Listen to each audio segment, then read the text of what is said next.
High guys, welcome to Nilufar's cuisine. আজ আমি ঝালমুড়ির এমন একটা রেসিপি শেয়ার করব যার প্রতিটা বাইটে আপনারা ঝাল, টক, মুচমুচে আর মশলার আলাদা একটা কম্বিনেশন পাবেন। তো চলুন শুরু করা যাক। দেখতে অনেক সোজা মনে হলেও ঝালমুড়ির আসল টেস্ট লুকিয়ে থাকে এর মিক্সিং আর ইনগ্রেডিয়েন্টসের ওপর। প্রথমেই আমি নিয়ে নিলাম টাটকা মুড়ি, যেটা কিন্তু মুচমুচে হতে হবে। তারপর এখানে অ্যাড করছি কুচনো পেঁয়াজ, কাঁচা লঙ্কা আর চিনেবাদামটা রোস্টেডও হতে পারে বা কাঁচাও হতে পারে, দুটোতেই খুব ভালো লাগবে। নেক্সট আমি অ্যাড করছি এটাতে স্প্রাউট। এটা কিন্তু এই ঝালমুড়িটাকে আরও বেশি হেলদি করে তুলবে।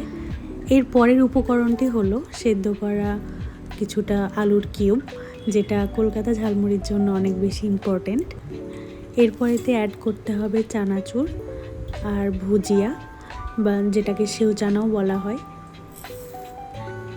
আর এরপর একটা স্মোকি ফ্লেভার আর একটা ঝাঁঝের জন্য আমরা ইউজ করব সরষের তেল। এটা কিন্তু অনেক বেশি ইম্পর্টেন্ট। আর 3-4 ফোঁটা সরষের তেলই ঝালমুড়ির জন্য যথেষ্ট। এরপর আমি এতে অ্যাড করব ব্ল্যাক সল্ট বা বিট লবণ।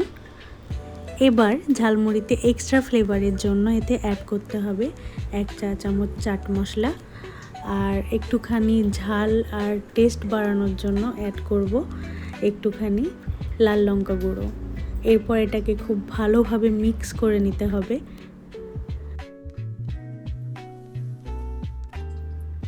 দেখুন কি সুন্দর রং আর কি দারুণ টেক্সচার, একদম দোকানের মতো, কিন্তু দোকানের থেকেও অনেক বেশি স্বাস্থ্যকর।